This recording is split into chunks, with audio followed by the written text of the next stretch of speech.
आज हम बात करने वाले हैं एक खास पर्सनैलिटी टाइप की, जिसे दी आर्टिस्ट यानी कलाकार कहा जाता है। हम आईएसएफपी की दुनिया में उतरेंगे, जो अपनी क्रिएटिविटी और गहरी भावनाओं के लिए जाने जाते हैं। सोचिए, कोई ऐसा इंसान जो बहुत शांत रहता हो और जिसका स्वभाव बहुत ही नर्म और दयालु हो, जिसे ना खूबसूरती से, संगीत से और सुकून से एक अलग ही एक गहरा लगाव हो, और जो हर एहसास को, हर छोटी बड़ी बात को बहुत गहराई से महसूस तो करता है, पर स्पॉटलाइट में आना, सबका ध्यान अपनी तरफ खींचना उसे बिल्कुल पसंद नहीं। अगर ये सब सुनकर किसी की याद आ रही है या शायद ये बातें खुद से जुड़ी हुई लग रही हैं, तो हो सकता है कि हम ISFP पर्सनालिटी की बात कर रहे हैं। जी हाँ, वही जिन्हें दी आर्टिस्ट भी कहते हैं। तो चलिए आज इनकी इस अनोखी दुनिया को और करीब से समझने की कोशिश करते हैं। तो चलिए सबसे पहले मिलते हैं इस कोमल कलाकार से, देखते हैं कि इनकी भीतरी दुनिया आखिर है कैसी, क्योंकि जो बाहर से जितना शान दिखता है ना, अक्सर उसके अंदर भावनाओं और विचारों का उतना ही खूबसूरत संसार छिपा होता है। पता है, एक ISFP की कहानी अक्सर एक सवाल से शुरू होती है, जो वो खुद से ही पूछते हैं कि मैं इतना सेंसिटिव क्यों हूँ? क्या मैं कमज़ोर हूँ? क्या मैं कुछ ज़्यादा ही इमोशनल हो जाता हूँ? लेकिन सच तो ये है कि ये सब कमजोरियां हैं ही नहीं, बिल्कुल नहीं। ये तो निशानियां हैं, एक गहरी, एक पारखी और एक बहुत ही क्रिएटिव सोल की। और बस ये एक नजरिया, यही तो सब कुछ बदल देता है। तो सवाल ये उठता है कि आखिर ये ISFP कोड है क्या, इसका मतलब क्या है। चलिए एक एक करके इस कोड को ब्रेक डाउन करते हैं और इसके पीछे छिपे राज को समझते हैं। सबसे पहले आता है आई यानी इंट्रोवर्ट। इसे ना एक सोशल बैटरी की तरह समझिए। जब वो लोगों के बीच होते हैं तो ये बैटरी खर्च होती है, और जब वो अकेले होते हैं तब ये रिचार्ज होती है। बस इसीलिए ISFPs को ज्यादा भीड़ भाड़, ज्यादा शोर शराबा थका देता है और उन्हें सुकून मिलता है शांत कोनों में। इसके बाद है S, सेंसिंग। इसका मतलब है कि ये लोग ख्याली दुनिया में नहीं बल्कि असल दुनिया में जीते हैं। उनके लिए ना सुबह की पहली किरण या बारिश के बाद मिट्टी की वो खुशबू या फिर किसी पेंटिंग के रंग, ये सिर्फ देखने की चीजें नहीं हैं। ये एक एक्सपीरियंस है, एक एहसास है जिसे वो जीते हैं। फिर आता है F यानी फीलिंग। देखिए, जहाँ कई लोग अपने फैसले सिर्फ दिमाग से, लॉजिक और फैक्ट से लेते हैं, वहीं ISFP अपने दिल की सुनते हैं। उनके लिए सबसे जरूरी सवाल ये होता है कि क्या ये करना सही है, क्या इससे किसी का भला होगा। हार्मनी और लोगों की भलाई उनके लिए सबसे ऊपर है। और आखिर में है P, परसीविंग। पता है, ये लोग ना एक बहती हुई नदी की तरह होते हैं। उन्हें बंधनों में रहना पसंद नहीं, वो अपने फ्लो में, अपने बहाव में रहना चाहते हैं।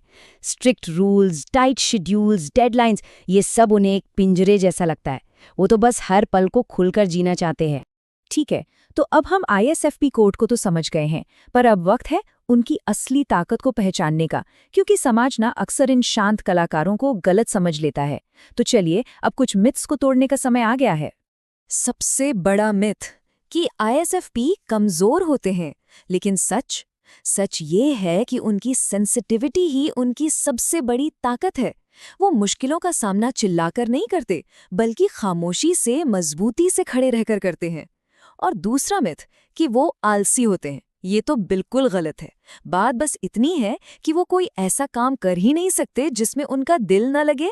जिस दिन उन्हें अपना पैशन मिल जाता है ना, उनसे ज्यादा मेहनती कोई नहीं होता।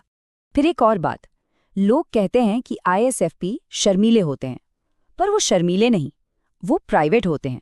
बहुत फर्क है। वो अपनी एनर्जी हर किसी पर बर्बाद नहीं करते, बल्कि उसे अपने खास लोगों के लिए बचाकर रखते हैं। और हाँ, ये मिथ कि वो सक्सेसफुल नहीं हो सकते, अरे भाई, सफलता का मतलब हर किसी के लिए अलग होता है। उनके लिए सक्सेस का मतलब बड़ा बैंक बैलेंस या ऊंची पोस्ट नहीं है। उनके लिए सक्सेस है एक सुकून भरी, क्रिएटिविटी से भरी हुई जिंदगी। तो फिर इनकी असली सुपर पावर्स क्या हैं? सबसे पहले क्रिएटिविटी, जो कहीं भी किसी भी चीज में खूबसूरती ढूंढ लेती है। फिर काइंडनेस और एम्पैथी, जो उन्हें दूसरों का दर्द महसूस करने की ताकत देती है। अडैप्टेबिलिटी, यानी हर हाल में ढल जाना। और सबसे खास, हर पल में जीने की कला। ये सब मिलकर उन्हें दुनिया के लिए एक बहुत ही अनमोल तोहफा बनाते हैं। चलिए इस पूरी बात को एक छोटी सी कहानी से समझते हैं। एक लड़की थी मीरा, दुनिया ने उससे कहा, अरे प्रैक्टिकल बनो, कोई सेफ नौकरी पकड़ लो। लेकिन मीरा का दिल, उसका दिल तो रंगों और धुनों में बसता था।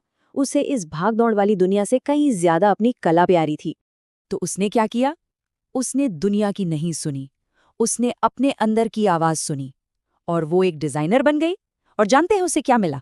सुकून और खुशी, दोनों। मीरा की ये कहानी ISFP का सबसे बड़ा सच बताती है कि उनकी जीत शोर मचाने में नहीं, बल्कि खामोशी से अपने सच को, अपनी असलियत को जीने में है। अब देखिए, जहाँ इतनी सारी ताकतें होती हैं वहाँ कुछ चुनौतियाँ भी आती हैं।